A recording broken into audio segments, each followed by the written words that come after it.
Let's start. First of all,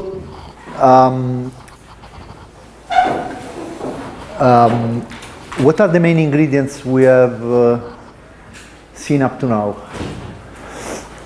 We have a collection of documents. We want to answer queries about those documents. Good. In order to answer those queries, we have to build what? We have to build an inverted index. Okay, because basically what is a query? A query is a collection of documents relevant for the query. In order to find out this collection of documents relevant for the given query, we need an inverted index, namely something which has a dictionary made of terms that point to a list of documents, the so-called posting list, related to containing that term. Okay? Good.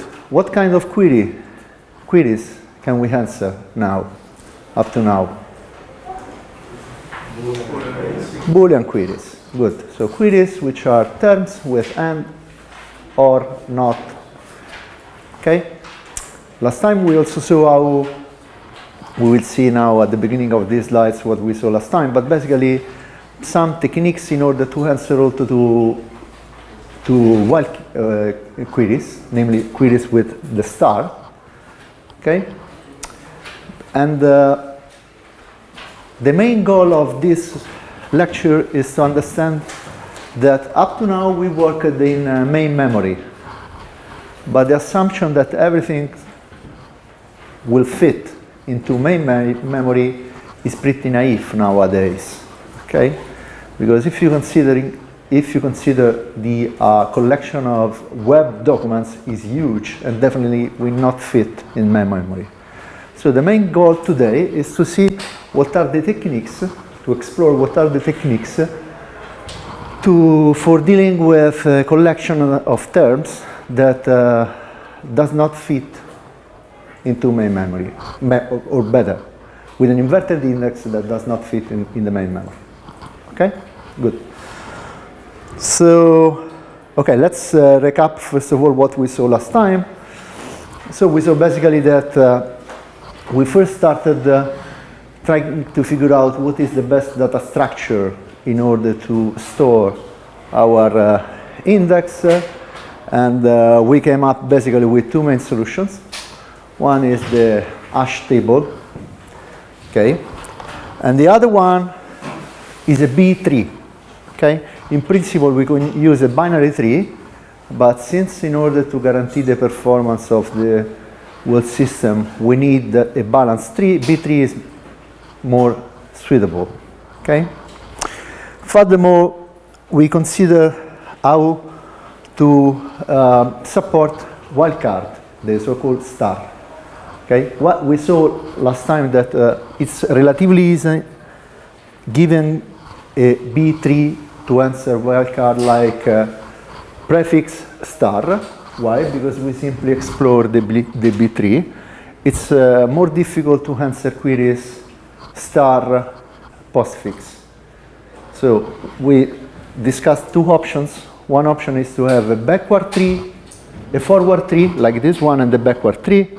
We saw it's relatively inefficient, and so we answer with a more effective techniques that takes into consideration the permuterm index, which allow us to use only the forward tree. Okay. Finally, we saw that usually either queries or document can contain misspelled terms. So a general question is, how can we handle misspelled terms? And we came up with, we discussed, we explored two possible solutions. One solution is the k-gram index, and the idea is that we will suggest to the user as a possible candidate for the correction the terms that have many, say at least k grams. We saw the experiment with the example with b grams in common with the query. Okay.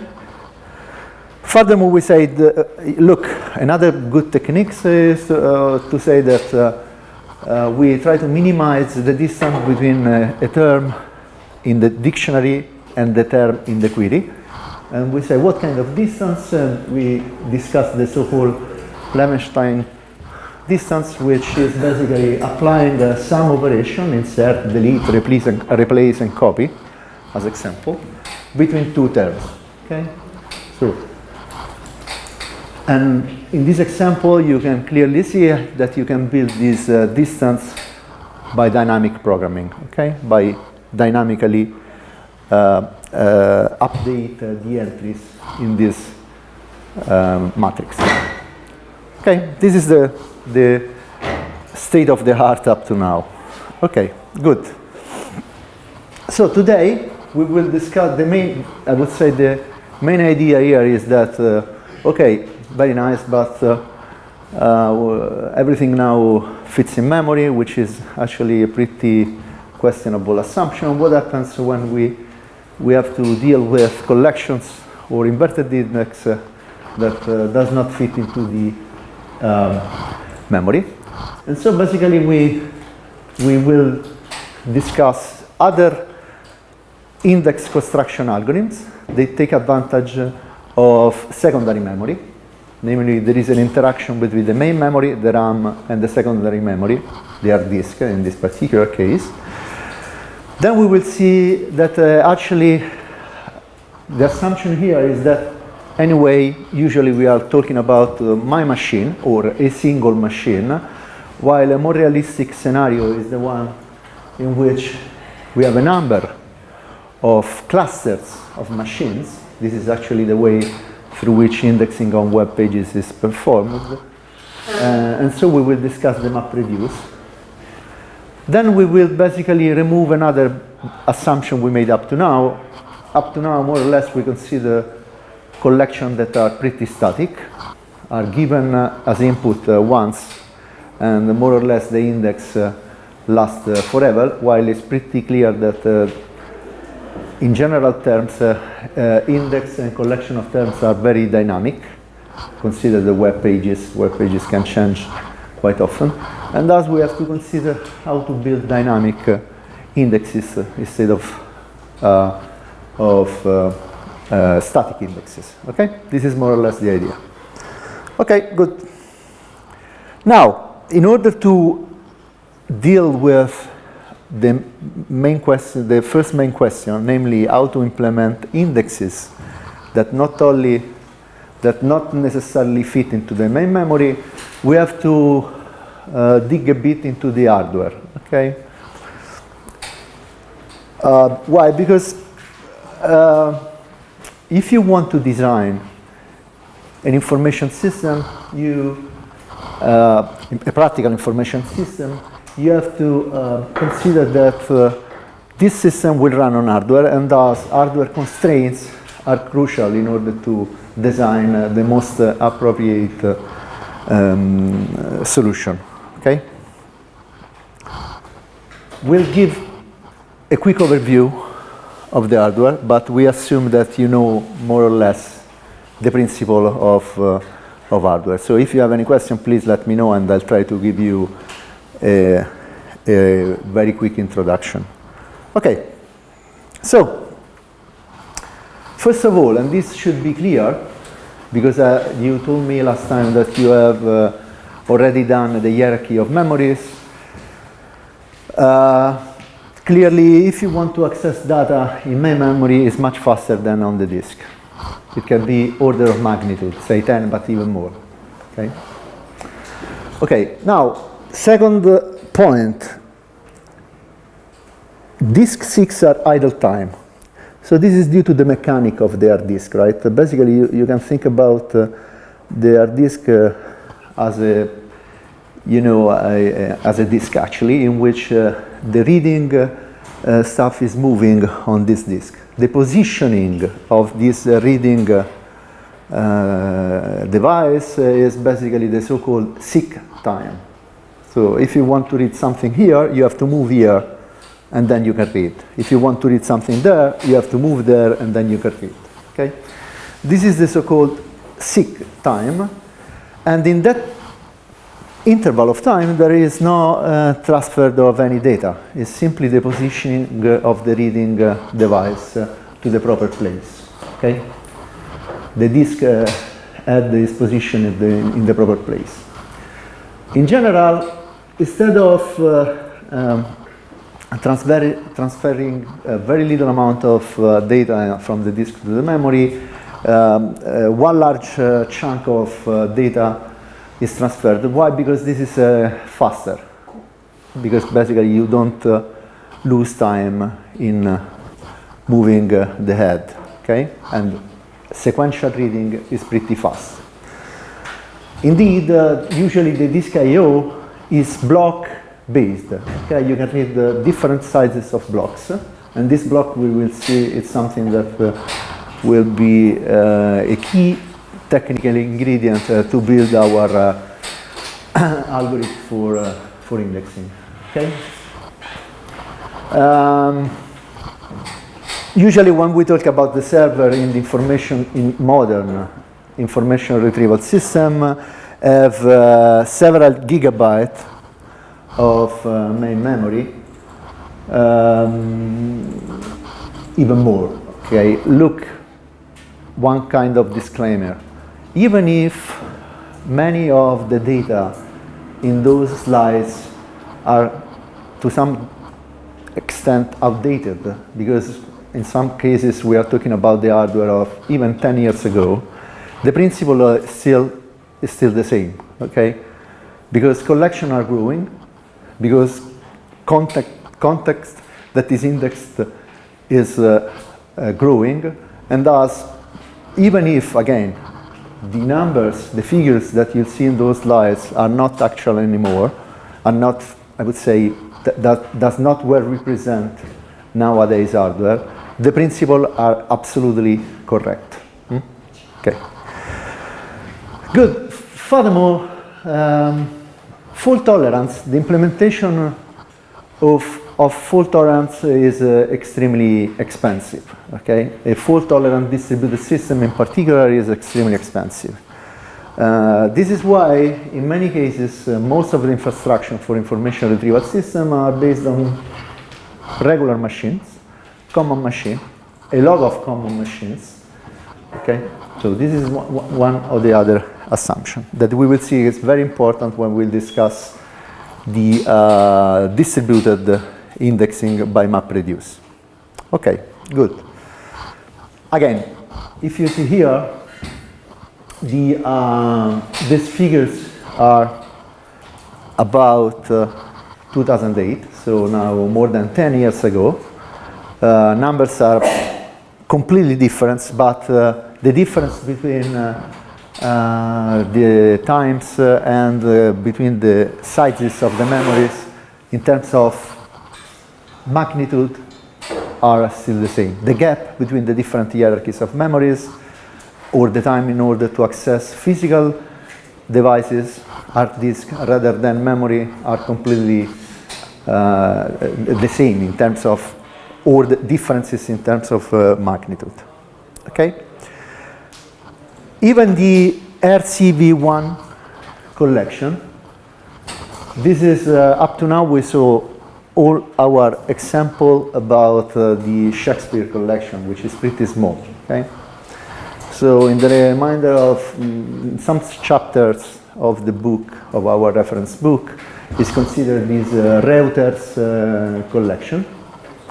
Okay, which is again 1 year of English newswire articles, and this much bigger than the Shakespeare one, but anyway can be nowadays handled easily also in standard PC.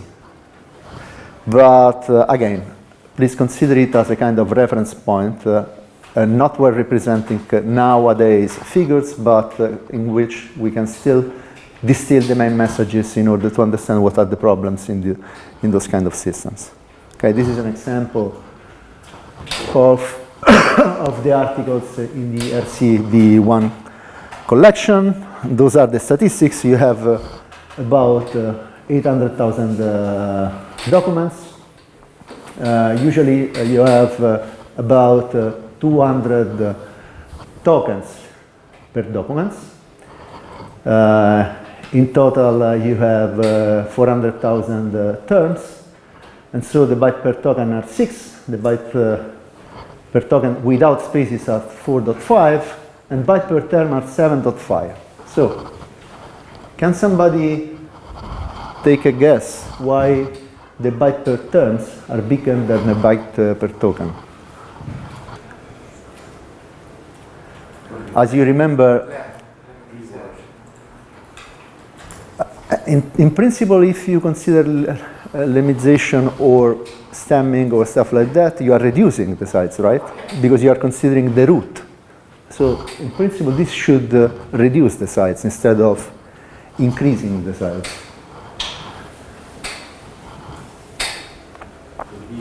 Mm-hmm. Is because of the permutterm. Not actually. I mean, the idea is very simple. If we apply stop words, the removal of the stop words, usually stop words, at least in English, are the small ones, right? Consider that here we are talking about the average bytes per term. Since we are removing a lot of pretty common short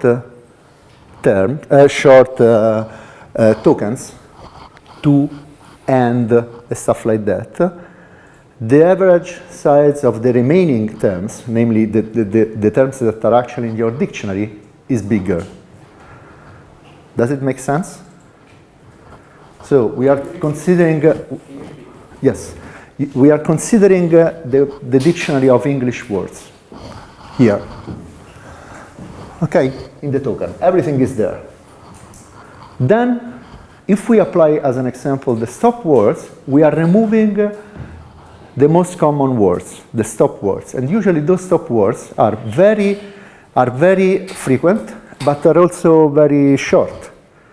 So the average length of the remaining tokens that are part of the terms increases in size. Okay, this is the main reason behind this figure. Make sense to everybody? Okay. Good. Now, let's see. In principle, we have always this picture, right? What we want to end up with is such kind of data structure in which we have a dictionary with the terms that point to a posting list. Okay, this is what our final objective. Okay, in order to reach this objective, we saw before that what we do is the following: we will take all the term in a document. So from here up are all the terms in document 1. Then we apply stop words, lemmatization, etc., etc. We remove all the not remove. We make small all the capital letter. We remove the numbers. We can apply a number of the tools we saw before. Those are all the stuff for documents 2, and then we sort terms ID first according to the term and second according to the ID. And from this we can easily build our inverted index. Why killed appears 2 times in document number 1? Where is it? Killed. Killed? 1 and 2 up there. A few lines above. Because every time you meet it, you put it in the document. This is term document pairs. But if you go here on the, what is it? Yes. Killed, you have twice, and thus you will have the frequency, if you need the frequency of the positional index. Okay, this is only the pre-processing before obtaining the inverted index, in which we have the couples term document ID. Okay, then we sort it, and finally we'll build the inverted index. Okay. What we did up to now is we parsed the documents one at a time. Okay? So first document 1, then document 2, okay? One at a time. And clearly you cannot you cannot have the whole picture, namely the final posting list is not complete until the end of the documents, because a term can appear also in the last document, clearly. Okay, so this is typical of a kind of streaming process. Indeed, we will map this process into a streaming process. So the main question is, can we keep all the posting in main memory? Up to now, this is our assumption, but obviously, this is not possible for a large collection, because up to now we have about 10-12 bytes for each posting, and 3 pandas we need a lot of space. Okay, in particular, even the RCV1 document collection, which is made of 100 million of documents, does not fit into the main memory, at least in 2010. Maybe it fits now, but again, if instead of RC1 you consider even a small portion of the web collection, it doesn't work. So anyway, you have the same problems. Okay? In general, built-in memory index, so the assumption we made up to now, does not work for a very large scale of collection document. So we need to work with the disk to write intermediate results into the disk in order to support the processing of very large data collection. And this is what we are going to do now. But we have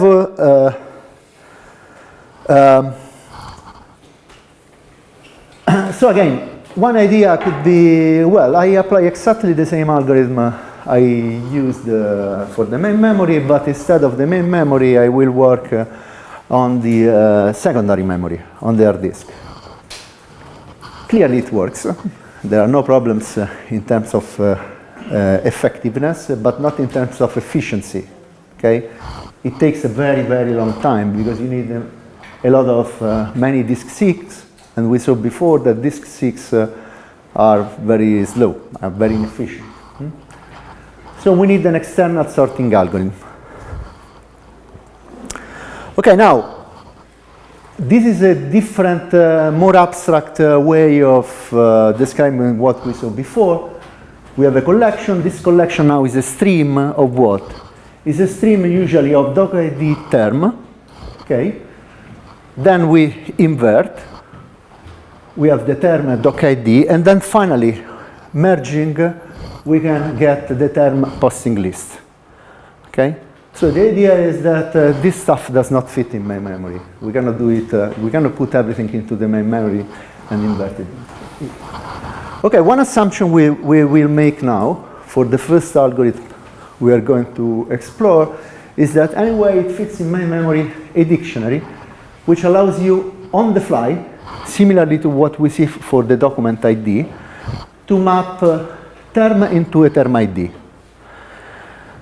This is only for the sake of effectiveness, because basically, if you remember the number of tokens that we have in the, as an example, in the Reuters, in the RCV1 collection, we can easily see that an upper bound capable of identifying all distinct terms is of about 4 bytes. Okay, so basically it's a convenient way to use term ID instead of the terms, but clearly we can use the terms themselves.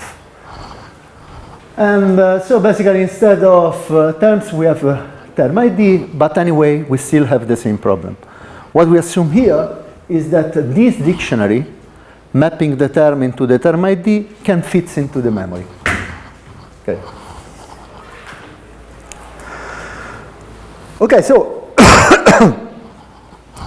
basically, up to now we have to sort those 100 million documents. We are talking about a non-positional posting. And each posting has the size of 12 bytes. Term ID. This is why we have this 4. Otherwise, the term ID is not 4. It's bounded by the maximum size of an English, in this case, word, an English term, that is roughly around 20 bytes. But now, since we have this data structure, we can use 4 here. So 4 for the term ID, 4 for the document ID, and then 4 for the document frequency. Okay? Now,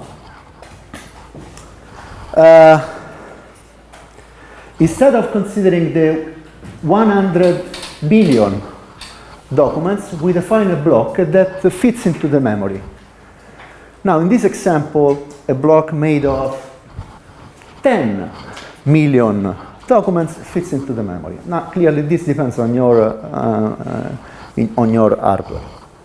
Okay? And this is the key idea. We have now a block that fits into the memory. So what we can do is basically we bring the block into the memory. We will sort this block, as we can do, and then we'll write back into the disk. And so we will do this trick, this job for all the 10, in this case, blocks. Okay, why 10 blocks? Because basically we have 100 million, we have a block of 10 million, so we have 10 blocks. Okay? So the idea, it's very simple. For each block, we accumulate posting. We sort in memory. Why we sort in memory? Because of this assumption. It fits in memory. So in this example, it's 10, but can be whatever. And then we write back to the disk. At the end, all the blocks that are on the disk are sorted. And then we can merge those blocks again in order to get the final result. Okay? So a possible visualization of this algorithm is block 1 and block 2. Notice that in this particular case we have the terms. We do not have the term ID, while we made the assumption that we have term ID anyway. In principle, nothing will change. Now we sort this, we sort that, we'll write back on the disk. Now we'll get the two sorted algorithm, and we can merge this posting, okay, and write back to the disk. Clearly, we can merge it. We will see. I think there is a place one slide. Yes, we can merge it, taking into consideration the fact that not everything will fit into the memory. Only one block. So what is the strategy here? Is extremely simple. I will slice those blocks. Instead of getting all the stuff, I will consider I would say a vertical slicing. It will be clear in the next slide.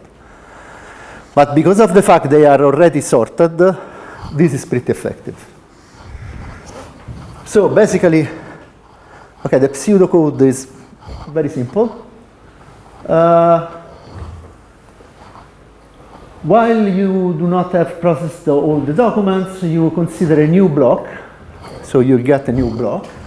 What you do here is you invert those blocks, namely you sort the term ID doc.id, and then you collect all the stuff with the same term ID in order to build the basic inverted image. Okay? You write the blocks to the disk, and finally you take all the blocks in order to merge them.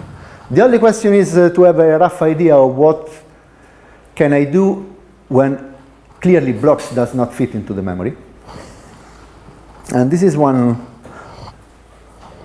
possibility. So the idea is always the same. I'll take input from the disk, I'll put it into buffer, I'll work on those two buffers, and I'll write intermediate results into the disk. Okay, let's see this example in which you have the input file that is very big, and let's assume that you can handle at most 2 blocks with 2 numbers, as an example, into the main memory. Okay, you'll take the first 2, so 3, 4, 2, 6, and you simply sort them, right? Notice that 6, 2 has been sorted into 2, 6. Okay? Do you see it? here, this one, this is the input file, 3.4. 3.4 is already sorted, nothing to do. 6.2 is not sorted, so I sort it, 2.6, okay? And those are the two that fits into the memory, and I'll write the intermediate result into the disk. Then I will consider the next two. 9.4 are not sorted, so I'll sort it, 4.9. 8.7 are not sorted, so I sort it, 7.8, and I'll write this intermediate result into the disk, and so on and so forth. Does it make sense, the first step? Good. Then I go back and I start again. 2, 3, 4, 6. Already sorted 4, 7, 8, 9, and so on and so forth. Okay? What I do every time, I consider only two of the possible blocks because are the two that fits into the memory. So basically, if you go to this picture, what you are doing, you are considering a slicing in this way. Okay? You sort them, you write the intermediate results, and then you consider blocks of two in this particular case. The only constraint is that everything must fit into the memory. And so you have to take a slice that fits into the memory. That's it. And this is a visual representation of those blocks fitting into the memory. Every time you keep the two, the two blocks, the two slices of your original data that are the ones that you are considering. And since they are sorted, every time you can move the index of the two files. Okay? Good. Okay.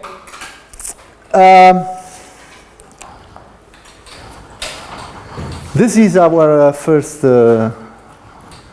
solution. Clearly it works, no problems. The main problem is that basically we have this structure in which this is can be a pretty big table. So we want to see whether we can even remove the need of this mapping. Okay. Indeed, again, our first assumption is that we can keep the dictionary in memory, term ID in memory. Clearly, this dictionary grows dynamically because every time you'll meet a new term, you have to make the following. The algorithm works as follows. It checks whether this term is already in the dictionary. If it is not, it will add a new term. Otherwise, it will increase. It will map it into. It will simply confirm there is this term. Okay, with the term ID, and it will provide back you the term ID. Okay. The main assumption here is that do we actually need this term ID? No, we don't. Basically, we can definitely use immediately terms, but in that case, the dimension, the size of the intermediate files becomes very large. Because as we saw before, 4 bytes are sufficient for the term ID, while if we consider all the files, all the possible terms, the upper bound is roughly 20 bytes. So the size of those files is pretty big. Okay? So can we do a single pass in memory index, which is actually the acronym for SPIMI? We have two main ideas. The first one is that we generate a separate dictionary for each block, and we do not need to maintain the term ID dictionary as we saw before. The second idea is that we don't need to sort, which is a very strong idea. We can accumulate postings in the posting list as they appear. Why?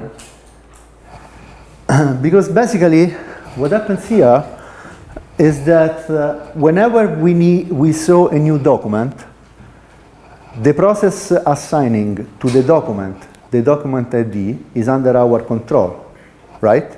And so again, it works as we saw before. The process is very simple. We see whether this document is new, we increment the number. And thus basically, every new document we see, we will have a new number, an incremental number, and this guarantees the order, the sorting, right?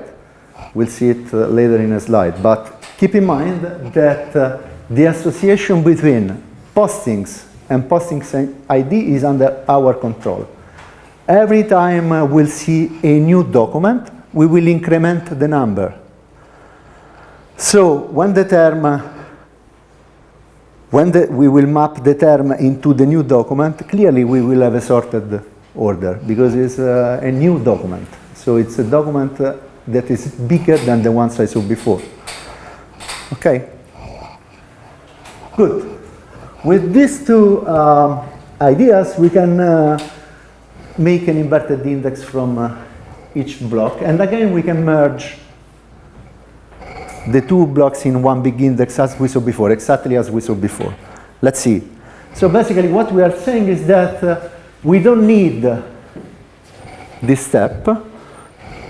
We don't need the dictionary term ID.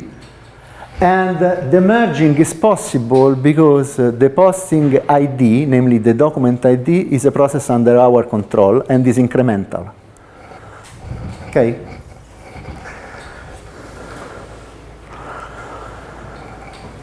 Okay. So basically, this is the algorithm. And okay, the idea is very simple. We process the token stream. What is the token stream? I remind you that the collection of document is seen as a token stream, namely as a stream of document ID, term ID. Each time I see a new document, I generate a new document ID. How do I generate this document ID? Is last document ID seen plus 1. So the sequence of document ID that flow out our streaming is increasing over time. And this guarantees the sorting. Because for each term, in each block I'm considering, I will see increasing postings. And thus the postings are sorted in this particular block. Does it make sense? By definition of our streaming. And this is actually our requirement. If you remind, we need documents. Why? Why we need the posting list sorted? For merging, because then merging is trivial. Merging is m plus n. That's why we have O the m plus n, because the posting lists are sorted. And those are sorted by definition. Because we are creating them already sorted. Okay? Does it make sense to everybody? Don't forget why we need the posting list sorted. Why? Because then merging is trivial. It's a matter of walking through the two indexes. Good. Now, we are generating this document ID. How? We see a new document, we increment the document ID plus 1. So the stream that is an input to each new block is a stream with incremental doc ID, and thus this guarantees that the posting list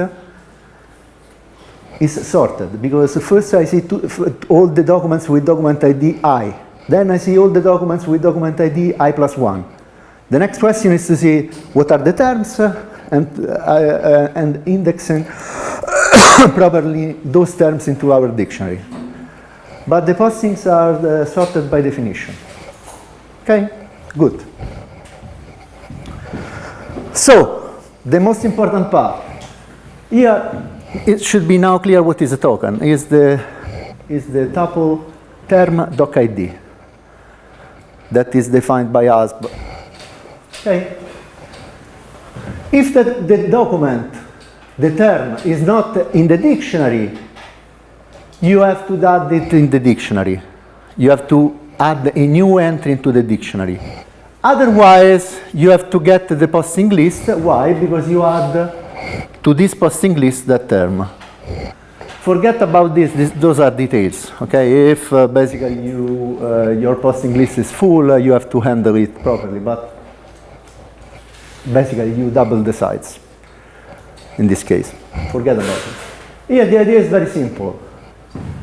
I get the term. Is the term in a posting list? Yes, so get the position. Is the term in the posting list? No. Add a new entry in your dictionary. And then add the term to the posting list. Sort the terms and merge it. That's it. Okay?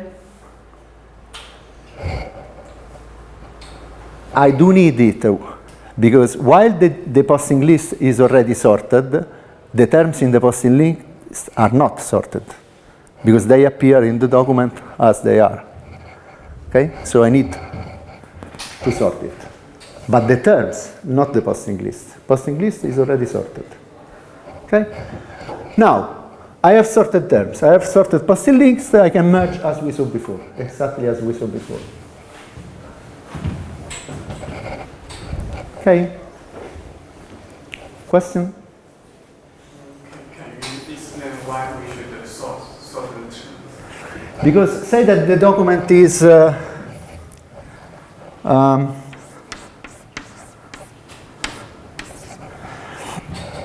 I don't know. Hello, Angel. Okay? Okay. This is in document hello. I will get document hello. It's the first time I see it, so it's document I plus 1.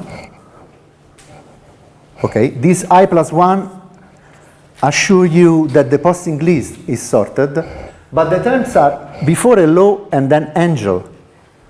So you will have hello, I plus 1, and angel, I plus 1. This is the couple term document ID. Okay?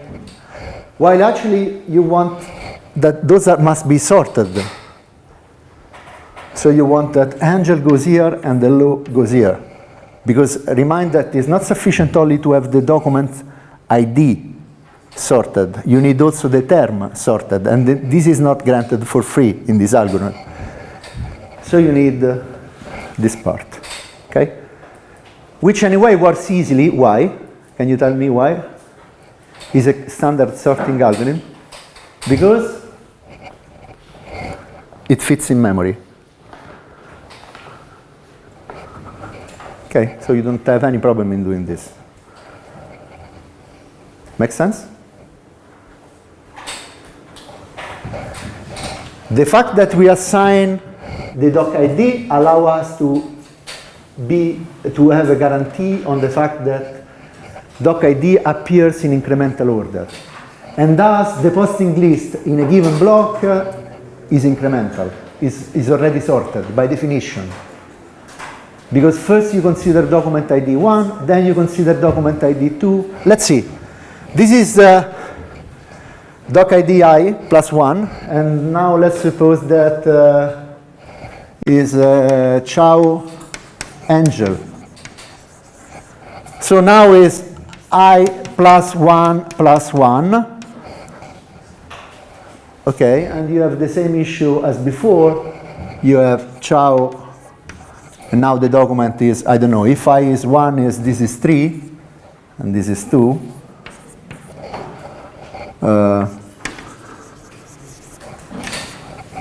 Okay. And now you have to sort it. If those are two distinct blocks, you have the blocks with number 2 and with number 3, with document ID 2 and with document ID 3.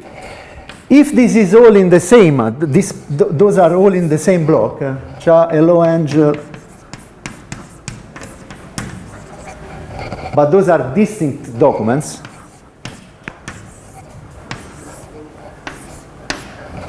Now the final index will be Angel 2, 3,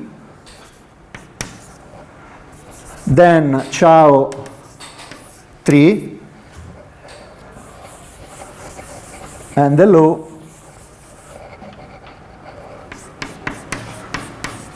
2.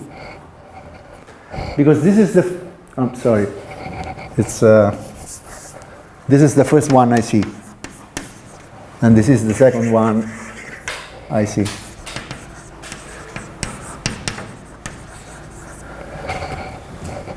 Since this is the first one I see, and assuming that I plus 1 is number 2, the document, so I have those two entries. Those two entries. I sort it, and this is the block that I will merge with the next documents. Now, the important observation is that those are always incremental. Why? Because it's by how I define this doc ID. So are always increasing, and those are sorted. While those are not sorted, the terms are not sorted. You have to sort it every time. That's it.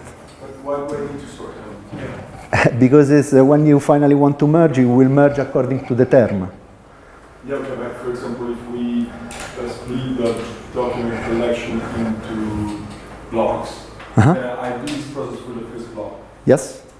Then I store the results that I release the sorted list with the posting list in the main memory, not in the disk memory. Then I do it again for the, exactly for the... Observe this picture. Okay. Those terms must be sorted, otherwise merging is not possible. If you it's not possible, it's not efficient. What you have to do, if you split vertically, you can easily merge because they are sorted. If they would not be merged, and you will get Brutus Caesar and Julius Killed as the first comparison, clearly, as soon as Brutus and Caesar will come up again, you have to figure out back where is their place. While when they are sorted according to the terms, once you have elapsed the order in the proper, when you have completed the terms of this given lexicographic order, that's it, it's done. You do not have to go back. So in the merging process, I will merge actually the terms. Not the terms, the posting list. Yes, you will merge the posting list according to the terms. Okay. Yes. Okay? Questions?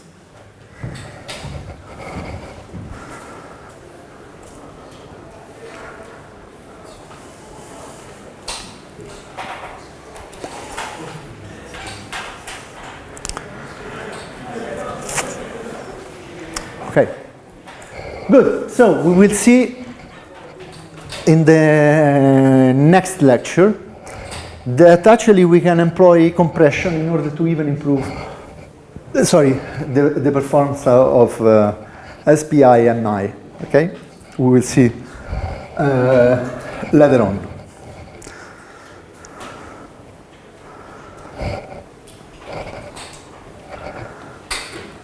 Okay.